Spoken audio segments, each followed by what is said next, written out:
자, 이 시간에는 15장의 부사예요. 부사는 형용사보다 조금 더 간단한 단원이거든요. 그런데 일단은 그 간단한 설명을 먼저 한 다음에 부사에서는 좀 짚고 가야 될 중요한 부분이 있어요. 그래서 이제 그 부분은 설명을 좀 더 자세하게 하기로 해요. 자, 먼저 좀 쉽게, 좀 편안하게 갈 테니까 그냥 한 번씩 확인을 해봐요. 부사는 무조건 수식어로만 쓰여요. 형용사하고 똑같이 수식어로 쓰이는데 부사는 무조건 수식어로만 쓰인다는 점이 이제 형용사하고는 달라요. 형용사는 보어로도 쓰이는 게 있으니까.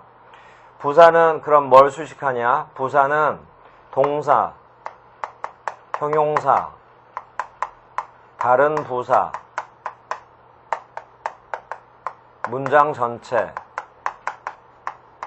수식하는 게 부사예요. 그래서 명사 빼고 나머지 것들을 수식하는 게 부사다. 이렇게.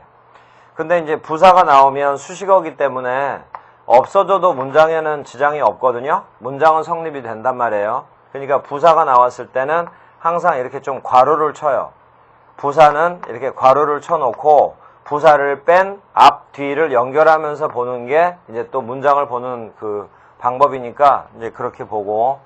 자, 이제 먼저 부사의 형태. 형용사에다가 ly를 붙이면 부사가 돼요. 그러니까 이제 어떤 단어가 있는데 ly가 붙었다. 그러면 이건 부사구나. 그러면 이제 수식어구나. 이렇게 이제 연결해 가면 되는 거고요. 그런데 조심해야 될 게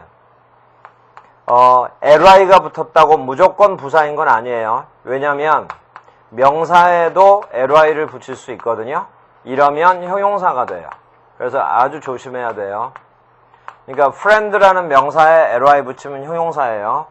love라는 명사에 ly 붙이면 형용사. 동사에 ly 붙이는 건 없으니까 love라고 나오면 그건 명사 love구나 라고 생각하고 ly 붙이면 형용사. cost라는 비용이라는 명사 또는 비용이 들다 라는 동사도 되는데 여기다가도 ly를 붙여. 그러면 방금 말한 것처럼 동사에는 ly 안 붙인댔으니까 ly가 붙었다는 얘기는 명사에다 붙였다는 얘기잖아요. 그러면 costly도 형용사가 되는 거예요. 자, 이 부분 조심하고 또 한 가지 명사 중에서 시간을 뜻하는 명사 예를 들어서 week라든가 day라든가 이렇게 시간을 뜻하는 명사에도 ly를 붙일 수 있거든요. 그러면 또 명사에 ly를 붙였으니까 이 위에서 말한 것처럼 형용사로 쓰이겠죠. 그런데 시간 명사에 ly를 붙이면 형용사도 되지만 부사도 돼요. 그래서 이걸 예를 들자면 week에다가 ly를 붙였다. 그러면 형용사로 주의 이런 뜻도 되고 부사로 쓰였을 때는 매주 이런 식으로. 형용사에다가 ly를 붙이면 그러니까 이제 부사의 형태는 바로 이렇게 해서 정리를 해두면 돼요. 자, 그런데 부사의 형태 중에 좀 주의해야 할 형태가 있거든요. 그래서 이건 우리 교재에는 이런 말을 안 써놨는데 다른 책들에는 이런 말들을 써요. 근데 이제 그 책들에는 많이 나오니까 그냥 잠깐 한번 들어봐요. 이중부사라는 명칭들을 쓰는 책들이 있거든요. 그런데 이제 우리 책에서는 가급적이면 새로운 용어라든가 이런 좀 어렵게 느끼는 용어를 최대한 빼려고 안 쓴 것 뿐이에요. 그러니까 이제 이걸 여러분들이 외울 필요는 없는데 이중부사라는 명칭으로 이제 설명하는 게 책에도 있는데 그냥 한번 보라 이거예요.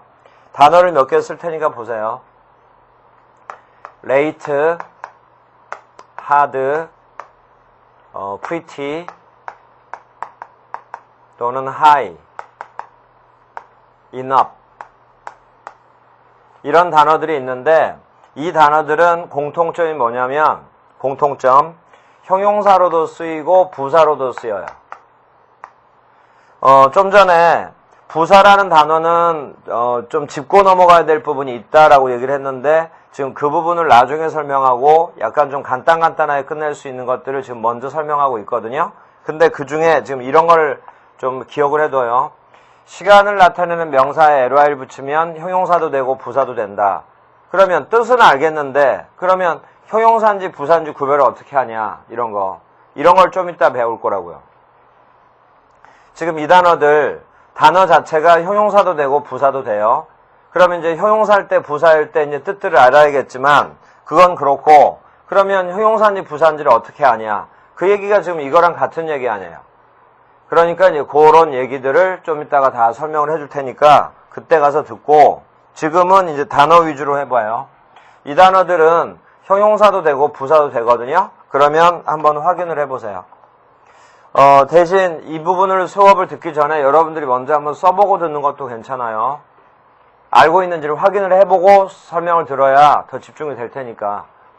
late는 방금 전 형용사 할 때도 했는데, 형용사로 쓰일 때는 명사를 수식할 때는 고인의, 보어로 쓰일 때는 늦은 이라 했죠. 그런데 부사로 쓰일 때는 늦게란 뜻이에요.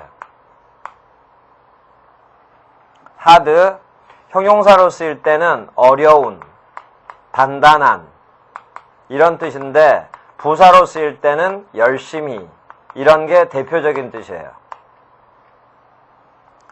pretty, 형용사로 쓰일 때는 예쁜, 귀여운 이런 뜻인데, 이 단어가 부사로도 쓸 수도 있거든요.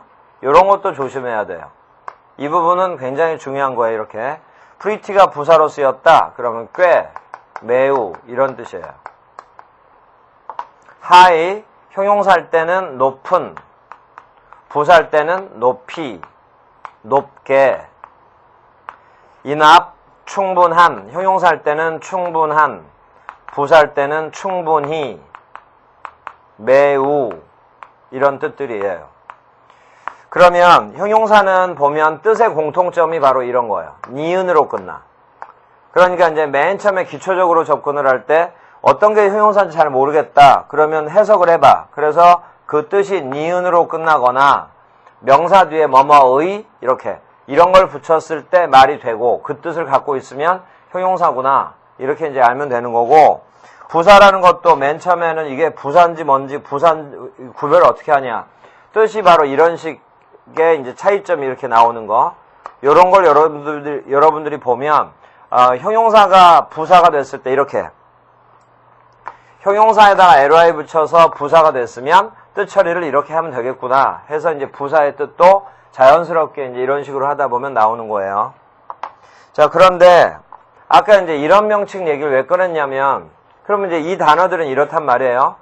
그러면 이제 형용사와 부사 구별하는 방법에 의해서 구별을 한 다음에 해당되는 뜻으로 해석을 하면 되는데, 문제는 여기를 잘 들어요. 인합이라는 단어는 일단 중요한 단어라서 여러분들 한번 보라고 적어주고, 이렇게 했으니까 일단 설명은 여기서 이제 마무리됐고, 이 인합을 뺀 나머지 위에 late, hard, pretty, high 요 단어들은 여기다 또 ly를 붙일 수 있어요. lately, hardly, prettily, highly 이런 식으로. 이것도 부사예요. 그래서 단어 자체도 부사로 쓰였는데 또 ly를 붙여서 또 부사로 쓰였어. 그래서 이제 책들에서는 이제 이중으로 부사 역할을 한다 이런 명칭을 쓴 거예요. 그러니까 이제 별 의미 있는 건 아니고 그냥 이렇다는 얘기예요. 자, 그러면 이건 무슨 의미가 있냐? 결론은 뜻만 여러분들이 제대로 외우면 돼요. 뜻만. 그리고 실제 시험에도 이런 것도 나왔었어요, 최근에. 그런데 결론은 뜻만 정확하게 알면 단어에 따라서 품사와 그 품사에 따른 뜻, 그리고 ly 붙였을 때 뜻만 정확하게 알면 시험 문제는 다 쉽게 맞추는 거예요. 근데 이제 이런 부분들을 좀 알고 있다고 방심을 할 수 있는 단어들이거든요. 그런데 실제로는 late와 lately의 뜻을 구별을 못 해버릴 수도 있다고. 그러면 이제 문제를 못 맞추는 거예요. 자, 이제 해봐요. late에 ly를 붙이면 늦은, 늦게와는 아무 상관없이 최근에 라는 뜻이에요. hardly에 ly 붙이면 앞에 hard의 뜻하고는 아무 관련 없어요. 거의 뭐뭐하지 않는. 굉장히 중요한 단어예요. hardly. prettily. 이건 별게 없어요. 그냥 형용사의 뜻일 때 ly 붙여서 부사가 된 것뿐이야. 예쁘게, 귀엽게. 그러니까 오히려 pretty가 부사일 때 요 뜻이 중요한 거였고, high에다 ly 붙였다. 그러면 높이, 높게라는 뜻도 있지만 또 이렇게 단순 강조, 매우 이런 뜻도 있어요. 그러니까 이제 여러분들이 ly를 안 붙였을 때와 붙였을 때 뜻을 정확하게 알아두라. 이런 점에서 정리를 해준 거예요. 자, 그런데 이제 한 단어를 더 보세요. near라는 단어도 있는데 이것도 연습을 해봐요. 이 단어도 형용사, 부사 다 돼요. 형용사 할 때는 근처의, 가까운, 부사 할 때는 근처에, 가까이. 그런데 near라는 단어도 ly를 붙일 때가 있어. 그러면 이게 또 뜻이 또 달라요. 그러니까 이제 이런 류에 속하는 건데, near에다 ly를 붙였다? 그러면 거의. 여기는 장소의 개념이지만 여기는 장소의 개념이 아니죠. 이런 걸 바로 정도의 차를 나타낸다. 정도 부사라고 불러요. 자, 그래서 nearly를 또 쓴 이유는 이제 바로 설명을 이어갈 거예요. 여기 hardly 있죠? 이런 걸 우리가 횟수를 나타내는 부사라고 빈도부사라고 불러. nearly 이런 걸 정도부사라고 그래요. 정도의 차를 나타내는. nearly는 정도부사라고 불러요. 바로 이것들은 또 문장에서 위치가 정해져 있어요. 그걸 정리를 해주려고 빈도부사, 정도부사를 이제 한 예를 들어준 거예요. 자, 또 하나, hardly라는 단어는 이런 빈도부사로 쓰인다는 것도 중요하지만 단어 자체에 이렇게 부정의 뜻이 들어있다는 것도 굉장히 중요해요. 지금 이렇게 어떻게 보면 간단해 보이는 기초적인 거지만 의외로 시험들이 많이 나오는 부분이에요. 자, 이렇게 해서 이제 쭉 정리를 했고, 이제 부사의 위치. 지금은 부사의 형태 위주로 설명을 쭉 했고요. 이제는 부사의 위치. 여기까지만 설명을 하면 부사랑 관련된 얘기도 대부분 또 마무리가 돼요. 그럼 이제 남아있는 건 뭐냐? 부사라는 단어들의 각각의 쓰임. 그것들이 이제 단어 위주로 또 공부하는 거거든요. 그러니까 이제 이런 부분도 이제 또 여러분들이 해 나가면 되는 거예요. 그리고 책에 적혀 있는 부분은 정말 중요한 부사들 위주로 정리를 해 놓은 거기 때문에 반드시 정독을 하면서 외울 건 외우고 이렇게 넘어가야 돼요. 그 부분을 수업 시간에 안 해줬다고 그래서 그냥 여러분들도 그냥 내가 하는 정도만 공부하고 넘어가 버리고 이러면 안 된다고요. 단순 암기하는 부분은 뭐 칠판에서 써주거나 아니면 읽어주거나 그 정도밖에 안 돼서 여러분들한테 공부하고 넘어가라고 시간을 좀 절약하려고 하는 거니까 여러분들은 이제 안 하고 넘어가는 거라 하더라도 단어 같은 거 꼭꼭 외우고 가야 된다는 얘기예요. 자, 이제 부사의 위치요. 먼저 부사의 어순. 전 시간에 형용사의 어순이라고 대명 형용사, 수량 형용사, 성상 형용사 이렇게 했죠. 부사에도 여러 개가 나열될 수도 있으니까 부사에도 어순이 있어요. 근데 원칙이 두 가지가 있는데 첫 번째 원칙은 문법적으로 시험에 나오니까 반드시 알아야 되고 두 번째 원칙은 그냥 참고예요. 그러니까 이제 두 번째 원칙은 여러분들이 읽어요. 첫 번째 부사의 어순에서 꼭 알아야 될 것은 부사가 여러 개가 나열될 수 있거든요. 그때 이런 어순에 맞춰서 써야 돼요. 이렇게 암기하면 돼요. 장, 방, 시 이런 식으로. 장이라는 건 장소의 부사를 말하는 거예요. 그래서 장소의 부사나 부사구를 먼저 쓰고 방이라는 건 방법의 부사 그 다음에 방법 부사, 부사구를 그 다음에 쓰고 시라는 건 시간의 부사 그래서 그 첫 글자를 따서 장방시라 한 거예요. 그래서 이제 마지막에는 시간의 뜻을 가진 부사나 부사구를 써주면 이게 이제 부사의 어순 장방시라 외워요. 자, 여기서 좀 더 구체적으로 가서 장소, 또 좁은 장소를 먼저 쓰고 넓은 장소를 뒤에 쓰고 시간, 짧은 시간을 먼저 쓰고 긴 시간을 뒤에 쓰고 자, 이렇게 하면 이제 부사의 어순이 정해져요. 이건 이제 부사의 어순. 또 하나의 원칙은 이제 여러분들이 교재 보고 하고 이제 그 다음 부사의 위치 중에 방금 hardly랑 nearly가 빈도부사, 정도부사라고 그랬죠? 빈도부사와 정도부사의 위치.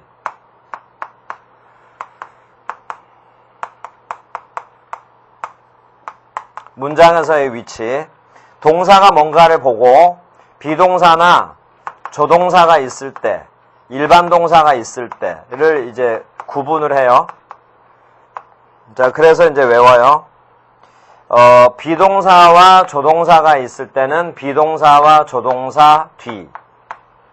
일반 동사가 있을 때는 일반 동사 앞. 이게 바로 빈도부사와 정도부사의 문장에서의 위치요. 비동사, 조동사 뒤. 일반 동사 앞. 이렇게. 다만 아주 중요한 건 아닌데 정도부사 중에 still이라는 정도부사가 있거든요. 여전히, 아직도라는 뜻으로. 그런데 이제 이 단어도 중요하기로는 상당히 중요한 단어예요. 뜻이 여러 가지고 있고 하니까 꼭 여러분들이 사전으로 확인을 해봐야 될 단어예요. 그런데 still이 여전히, 아직도란 뜻의 정도부사일 때 위치에 한 가지 특징이 있어요. 일단은 원칙은 그대로 적용이 돼. still도 비동사나 조동사 뒤, 일반 동사 앞 그대로 적용이 되는데 예외 중에 하나가 있어요. 조동사 중에 not이 붙어 있으면 부정조동사라고 그러거든요. 예를 들어서 can이라는 조동사에 not이 붙었다. can't. 이런 걸 이제 부정조동사라 한다 해요. still은 부정조동사가 있을 때는 부정조동사 앞에 써요. 근데 이건 문장을 보다 보면 가끔 독해하다 보면 눈에 띌 때가 있을 거예요. 그래서 한 번, 두 번만 여러분들이 확인해 놓으면 간단히 끝나요. 자, 이게 이제 빈도부사, 정도부사의 위치. 세 번째, 총 4가지가 있는데 마지막 4번째는 문장 전체를 수식하는 경우거든요. 그럴 때는 문장 맨 앞에 쓰는 거예요. 그래서 이제 그거는 교재 보고 여러분들이 하고, 세 번째, 책에서는 또 이런 용어를 안 썼는데 이제 다른 대부분의 책들에서는 또 이런 용어를 써요. 아라비아 숫자 2자 있죠. 이어 동사라는 거 하는 거. 그래서 이제 어떤 책은 말 그대로 아라비아 숫자를 쓰기도 하고 그냥 말 그대로 이어 동사 이렇게 이제 하기도 하는데 뭐냐면 동사가 포함된 2단어짜리 수거를 동사랑 뭐 해서 동사와 뭐랑 연결된 2단어짜리 수거들을 바로 이렇게 불러요. 이어 동사, 이어 동사. 그런데 이것도 알고 보면 별거 아니지만 또 처음에 들을 때는 생소하잖아. 그래서 이제 교재에서는 이런 말을 안 썼다고요. 자, 그런데 이어 동사에 속하는 대표적인 게 이 2가지예요. 타동사 플러스 부사로 연결되는 수거들이 있고요. 자동사 플러스 전치사로 연결되는 수거들. 이 2개를 바로 이어 동사 이렇게 불러요.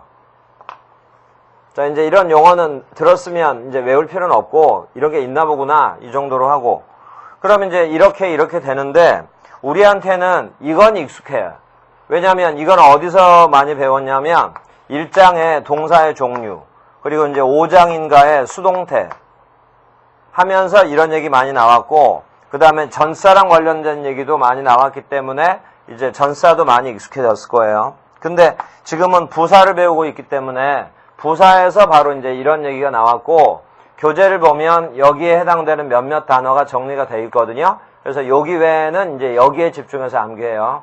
지금까지는 이런 것들이 많이 나왔다면 자, 근데 여기도 중요한 부분이니까 잘 기억해둬야 돼요. 그래서 이제 여기를 설명을 듣고 나면 앞으로 또 이런 것들이 나왔을 때 공부 방향이 잡혀요. 자, 잘 보세요. 먼저 위는 타동사잖아요. 그러면 타동사기 때문에 목적어 뒤에 올 거 아니에요? 목적어의 위치가 중요해요. 목적어의 위치.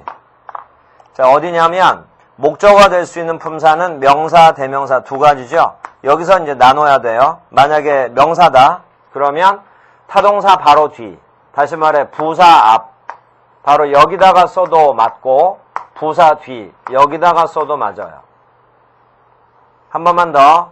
타동사 플러스 부사로 연결된 수거들은 명사가 목적어가 명사일 때는 부사 앞, 부사 뒤 다 맞다 이 말이야. 그럼 자연적으로 부사 위치도 정해지잖아요. 목적어 뒤도 되고 목적어 앞도 되고. 그런데 대명사일 때 조심해야 돼요. 대명사일 때는 가운데다 써야 돼. 끝에다 쓰면 틀려요. 이건 맞아요. 그런데 여기다 쓰면 틀려요. 그러니까 이론이 헷갈릴 수는 있지만 뭐 어렵지는 않은 거지 이게 이런 게. 그러니까 여기다 쓰면 틀린다. 그냥 요렇게 요 모습대로 여러분들이 정리해 놓으면 돼요. 해석 끝났어요. 다음 자동사 플러스 전사는 그럼 명사랑 대명사를 어디다 쓰냐? 잘 생각해보면 뭐 고민할 게 없어요. 자동사는 목적어를 쓰면 안 되잖아. 그러니까 전치사를 쓴 거 아니에요. 그러니까 자동사 플러스 전치사로 연결된 수거에서 명사나 대명사는 어디다 쓰냐? 이건 그냥 당연히 전치사의 목적어인 거지. 그러니까 명사나 대명사는 당연히 여기에 오겠죠. 이렇게. 그래서 이제 이 위에 이렇게 해서 이제 차이점이 나왔단 말이에요. 자, 근데 문제는 이런 게 있다고 해요. 예를 들어서 put on이라는 이제 명령문이라고 하고 수거예요. 그럼 이제 put on의 뜻은 좀 이따 얘기해 줄 건데 이제 여러분들이 또 알고 있다고 해요. 그래서 put on이라고 나왔는데 마지막에다가 이렇게 it을 썼어. 그래 놓고 딱 세 단어밖에 안 되는데 이게 문법적으로 맞았냐 틀렸냐 이런 문제가 나왔다고 해요. 그러면 어떻게 보면 정말로 쉬워 보이잖아요. 그런데 이론 정리가 안 돼 있으면 이런 문제는 못 맞추는 거야 아예. 무슨 얘기냐면 put on이 만약에 여기에 속하는 거였다. 그러면 대명사를 마지막에 써놨잖아요. 그럼 여기다 써놨으니까 put on이 타동사 플러스 부사인 경우라면 이 문장은 완전히 틀린 문장이야. 그런데 만약에 put on이 여기에 속하는 거였다. 그럼 대명사 여기 오는 거니까 맞는 거잖아. 자동사 플러스 전치사의 경우였다면 맞는 거 아니에요. 그럼 결론은 이 문장이 맞았냐 틀렸냐는 put on이라는 수거가 여기에 해당이 되냐 여기에 해당이 되냐가 관건 아니에요. 결론은 두 단어짜리 수거를 외울 때 평소에 지금 몰아서는 안 되는 거고 평소에 외울 때 자동사 전치사의 경우냐 타동사 부사의 경우냐를 평소부터 신경을 써야 돼요. 평소에 수거를 하나하나 암기할 때 이런 문제를 간단하게 해결하기 위해서 몰아서 외우는 건 어려우니까 뭐 100개 이상을 한꺼번에 이거 나누고 이거 나누고 뜻도 외우기 힘든데 이거 나누고 이거 나누고 하려면 어려울 거 아니에요. 그러니까 평소에 하란 말이야. 평소에. 그러니까 공부하는 방향이나 공부하는 방법이 지금 나오는 거예요. 자, 그래서 이제 이렇게 하라 이 말이에요. 그러니까 이제 공부하는 방법을 알았으면 이제 됐고, 자, 그러면 이제 이거 해결이요. put on이 뜻이 뭐냐면 뭐뭇을 입다라는 뜻이에요. 그래서 이제 이 부분을 좀 공부를 할 때 지금 어떤 건지는 얘기를 안 해줬어요. put on의 반대말이 있거든요. 반대말이 뭐냐면 take off예요. 이렇게 반대말을 같이 외워두면 평소에 공부할 때 그러면 이것과 이것을 의외로 구별이 쉬워요. 반대말을 잘 알아두면. 그래서 만약에 내가 외운다고 외웠는데 혹시 안 외웠거나 순간 헷갈려 버렸어. 그럴 때는 이렇게 반대말을 떠올리면서 해봐요. 무슨 얘기냐면 동사가 타동사로 많이 쓰이냐라는 것도 따지는 것도 좋고요. 또 하나 이거 on이라고 적어놓으니까 우리가 생각하기에 전치사라고 당연히 느낄 거란 말이야 이게. 근데 이 on이라는 단어는 많이 설명을 안 해서 그렇지 부사로도 쓰여요.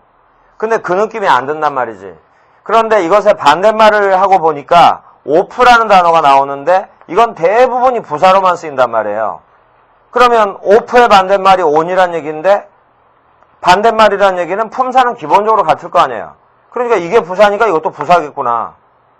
헷갈렸을 경우 평소에 구별했었어야 되는데 헷갈리면 이런 식으로라도 해서 문제를 풀어보는 연습을 해보라 이 말이에요. 결론은 put on은 타동사 플러스 부사예요. 그래서 이 표현은 틀린 거야. 그래서 옳게 고쳐라. 자리를 바꾸면 돼. put it on 이런 식으로. 자 이렇게 해서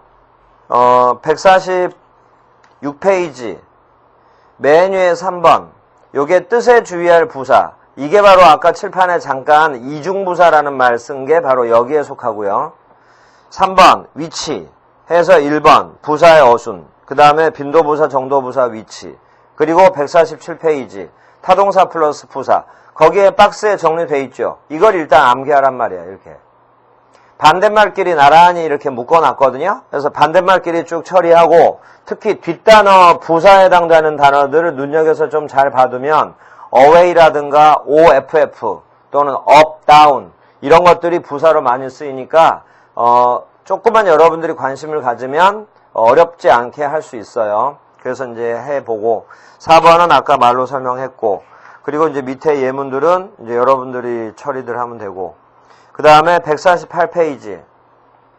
148페이지 보면 단어들 쓰임들 쭉 있죠. 그래서 이제 그렇게 확인해 보면 되는데, 그냥 몇 가지 좀 조심해야 될 거. 4번에 2번. 어고우는 현재 완료와 못 쓴다. 이런 거. 다음에 3번에 베리와 머치. 베리는 형용사나 부사의 원급을 강조하는데 머치는 비교급을 강조하는 거다. 나중에 또 설명할 거고. 4번 to와 either. 또한 둘 다 또한이라는 뜻인데 to는 긍정문에서 쓰고 either는 부정문에서 쓴다. 그리고 5번은 대명사 할 때 했어요. 그래 그때 자세하게 하고 앞으로 안 한다 했어요. 근데 기억 안 나는 분들은 대명사 편 보면 되고. 149페이지 6번에 only하고 eve는 좀 굉장히 특이한 특징을 가진 게 있는데 부사지만 두 번째 줄 봐요. 대명사나 명사도 수식이 가능하다라는 거 아주 특수한 경우예요. 다음 7번 인합은 위치가 중요해요. 형용사할 때는 명사를 수식할 텐데 앞이나 뒤에서 다 수식해도 되는데 부사할 때가 중요해요. 형용사나 부사를 뒤에서 수식한다. 뒤에서. 잘 기억해두고 8번 이것도 아주 중요해요. 준부정어. 아까 hardly 하면서 설명했어요. hardly, scarcely, rarely, barely 4개는 완전히 동의어. 거의 뭐뭐하지 않는. seldom 좀처럼 뭐뭐하지 않는 이렇게. 빈도부사고 not과 함께 쓸 수 없다. 이거 기억해두면 되고.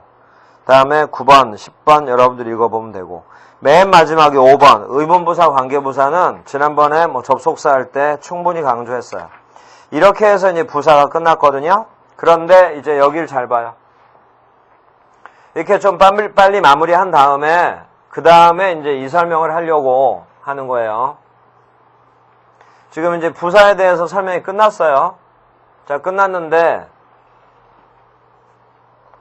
지금 이 부분이 이제 여러분들이 이해가 되는지 보세요. 부사는 수식어라고 그랬잖아요. 자, 그런데 이제 전체적인 윤곽을 또 한번 쭉 잡아줄 테니까 이런 게 여러분들이 머릿속에 얼마나 들어있나 한번 확인들 해봐요. 그런데 앞쪽에서 많이 배운 거예요. 근데 이제 바로 할 테니까 보세요. 우리가 이제 배운 지가 좀 시간이 됐는데 투부정사 또 ing 이제 머릿속에서 배웠던 걸 한번 떠올려 보라 이 말이에요. 바로 이 두 개는 문장에서 무슨 역할을 하냐면 명사 역할도 하고 형용사 역할도 하고 부사 역할도 했었어. 자, 또 접속사 that이 이끄는 접속사 when, 접속사 where가 이끄는 절들. 이런 건 구라고 하잖아요. 이런 건 절이라고 하고 이렇게 이것들이 지금 위에 것은 여기서부터 이제 동사의 성질이 끝나는 어디까지 이렇게 묶어서 구. 그러면서 역할은 셋 중에 하나. 그 다음에 that, when, where가 이끄는 절. 이렇게 묶여서 절이라고 부르고 이것도 역할이 셋 중에 하나. 명사, 형용사, 부사. 그러니까 결론은 이게 명사 역할도 형용사 역할도 부사 역할도 다 하는데 그러면 명사인지 형용사인지 부사인지를 어떻게 구별하냐. 이게 영어 공부의 핵심이란 말이에요. 자, 또 얼마 전에 배운 거예요. 복합, 관계, 대명사가 이끄는 절. 또 접속사 if나 접속사 whether. 우리 접속사 배운 지 얼마 안 됐다고요. 이것들이 이끄는 절. 그러면 또 이렇게 이제 묶여. 그러면 이건 역할이 뭐냐? 형용사나 부사 둘 중에 하나로 쓰여요. 이것들은. 그러면 이게 그러니까 명사나 부사 둘 중에 하나로 쓰여요. 그러면 이게 명사인지 부사인지 구별을 해야 될 거 아니에요. 그럼 구별을 어떻게 하냐? 그게 관건이라 이거예요. 어렵게 다 배웠는데 완전히 이제 다시 원점으로 들어가서 제일 중요한 얘기를 하고 있는 거야. 그런데 그 제일 중요한 얘기가 제일 기초적인 얘기라고요. 자, 또 조금은 쉽게 보일 수 있을 텐데 전사 다음에 반드시 명사나 대명사가 오잖아요. 와서 무슨 역할을 하냐? 그럼 이제 이것도 구라고 부르잖아. 이제 이건 또 묶어서 절이라고 부르고요. 전사 뒤에는 반드시 명사나 대명사가 오는데 무슨 역할을 하냐? 바로 형용사 또는 부사. 둘 중에 한 가지 역할을 하잖아. 그럼 이게 바로 형용사로 쓰였냐, 부사로 쓰였냐를 어떻게 아냐? 우리 방금 부사할 때 이런 단어들. 아까 시간을 나타내는 명사에다가 ly를 붙이면 형용사도 되고 부사도 된댔죠. 그 다음 이중부사라는 말 하기 직전에 인압이라는 단어라든가 프리티라는 단어라든가 이런 단어들은 단어잖아. 이게 단어, 이건 구, 절 이랬던 단어들은 또 역할이 지금 이거랑 같잖아요. 형용사도 되고 부사도 되잖아. 그러면 또 구별 어떻게 하냐? 형용사냐 부사냐 구별 어떻게 하냐 이 말이야. 이건 명사냐 부사냐 구별 어떻게 하고, 또 이건 명사 형사 부사, 이제 범위가 더 넓어지니까 좀 더 복잡할 거고. 자, 지금 이런 걸 이제 구별하는 방법 계속 들어요. 자, 이제 좀 각도를 다르게 해서 여기 이제 복잡하니까 이제 다시 또 쓸 거예요. beside라는 단어가 있어요. 근데 여기다 이제 s를 붙이면 또 beside라는 단어가 있어. 그럼 이 단어는 전사 아니면 부사로 쓰여요. 또 till이나 until이라는 단어가 있어요. 이 단어는 전사나 접속사로 쓰여요. 그러니까 이런 것들은 우리가 공부해서 알아야 되는 거고. 자, 또 이제 마지막이에요. after, before. 지금 이제 진도 끝 무렵이고 사실은 앞쪽에서 강조들 많이 해서 이제 외우라고 했던 단어들이니까 단어들도 잘 보라고요. after와 before와 since, 그리고 이제 또 강조했었어. 예전에 그 표 암기하라고. 거기에 이 단어가 나오거든요. notwithstanding. 이 세 단어, 네 단어의 공통점이 뭐냐? 전사도 되고 부사도 되고 접속사도 돼요. 자, 그러면 지금 아래쪽에 이렇게 설명할 때는 명사냐 형용사냐 부사냐 세 개를 놓고 설명을 했지만, 이제 위로 올라가서 여기 단어들 나열할 때는 전치사냐 부사냐 접속사냐 이렇게 또 따지잖아요. beside는 전치사 아니면 부사, until과 till은 이제 부사랑은 상관이 없고 전치사 아니면 접속사. 그런데 또 요 네 단어들은 전치사에 부사에 접속사에. 그러니까 여기서도 이리저리 해서 부사가 연결이 되고 여기서도 또 이리저리 해서 부사가 다른 품사하고 연관이 되잖아요. 그러니까 결론은 따지면 여기도 부사가 들어있고 여기도 부사가 들어있잖아. 부사라는 건 수식어라고 알고 있어서 별거 아닌 줄 알았더니 이렇게 따지니까 또 여기에서의 한 몫이 있고, 또 이렇게 따지면 또 여기에서 또 하나의 중요한 몫이 있단 말이에요. 그리고 요것들의 공통점은 두 가지 품사 이상의 역할을 한다는 점. 그리고 이거 영어 전반에 걸쳐서 다 나오는 거를 지금 한 번에 이렇게 쫙 정리해 준 거예요. 이것의 구체적인 내용만 배우는데도 몇 시간이 걸렸던 거야. 정말 수십 시간이 걸렸던 거라고요. 여기까지 오기까지가. 그런데 결론은 마지막에 와서 이 구별을 못 해버리면 배웠던 게 다 헛것이 되는 거예요. 그러니까 영어가 어려워지고 하는 거라고. 지금 이런 게 머릿속에 정리되냐 안 되냐가. 부사가 그 위치, 여기 위치에 있다고. 자, 그래서 이제 정리가 되나 봐요. 정말 간단한 설명으로 정리가 끝나니까. 부사는 수식어지만 더 중요한 건 부사의 특징 세 가지요. 첫 번째, 부사는 생략을 해도 문장이 성립이 된다는 점. 왜냐하면 수식어기 때문에. 없어져도 문장은 지장이 없다 이 말이에요. 바로 요 1번 가지고 명사와 구별을 하는 거야. 이건 부사의 특징이고 명사는 이게 아니라고. 그러니까 좀 전에 이건 명사 아니면 부사라고 그랬죠. 그럼 저 1번 하나 가지고 이게 명사냐 부사냐 판단이 바로 끝나. 두 번째 특징, 부사는 명사는 수식 못한다. 좀 전에 그 이분과 어운리만 예외. 그런데 이제 그건 뭐 부사 많은 단어 중에 딱 두 단어에 불과한 거니까 신경 쓰지 말고 명사는 수식 못한다. 이게 두 번째 부사의 특징. 바로 이 두 번째가 바로 이것의 구별 방법. 형용사와의 차이점. 그래서 바로 이게 해결이 되는 거지. 이게 해결이 되는 거고. 이건 형용사 아니면 부사인데 그럼 명사 수식하냐? 아니냐? 명사 수식하면 형용사, 아니면 부사. 그래서 이제 명사와의 차이점, 형용사와의 차이점이 나왔죠. 그러면 이것도 다 끝난 거지. 명사, 형용사, 부사. 이것 따져보고 아니면 이것 따져보고 또 이것 따져보고. 귀찮게 하겠지만 계속 연습하다 보면 금방금방 이제 구별이 된다고. 연습을 해서 한 만큼 여러분들이 익숙해지는 거지 연습도 안 하고 나서 익숙해지길 원하면 안 된다고요. 그러면 이제 이쪽 부분은 끝났죠. 그럼 이제 이쪽으로 넘어오면 또 이런 특징이요. 세 번째, 부사는 단독으로 사용돼요.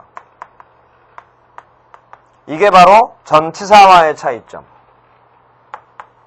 전치사는 반드시 명사나 대명사 와야 돼. 근데 부사는 필요가 없잖아요. 그러니까 바로 이 단어 간단히 구별이 되지. 전치사도 되고 부사도 된다. 그러면 구별하는 방법. 뒤에 명사가 왔어. 그러면 전치사. 안 왔어. 그럼 부사. 대신 til과 until은 부사 가지고는 구별 못하지. 전치사냐 접속사냐니까. 그런데 이제 이걸 하다 보면 이제 결론은 또 나오고 우리가 얼마 전에 접속사 다 배웠잖아요. 그러면 til이나 until이나 이 단어들이 접속사다. 그럼 무조건 종속 접속사잖아. 종속. 그러면 종속 접속사 뒤에 뭐 나오냐? 주어동사 나와야 되잖아. 그래서 주어동사 나오면 이건 접속사구나. 안 나오면 전치사구나. 이것만. 여기서 정리해봐요. 이것 뒤를 봤더니 주어동사가 나왔어. 그러면 접속사. 뒤를 봤더니 동사는 없어. 그럼 이건 주어라 부를 게 아니라 그냥 명사가 나온 거 아니에요? 그럼 이건 전치사. 근데 이것도 없어. 그럼 부사. 바로 이런 부분들이 얼마나 여러분들이 정확하게 구별이 되고 연습이 되냐에 따라서 영어가 쉬워질 수도 있고 계속 끝까지 여러분들을 피곤하게 만들 수도 있고 하는 거예요. 어떤 면에서는 요 칠판 하나, 그 중에서도 바로 요 간단한 설명 몇 가지. 자, 이 설명을 해주려고 부사에서는 앞부분 설명을 빨리 끝낸 거예요.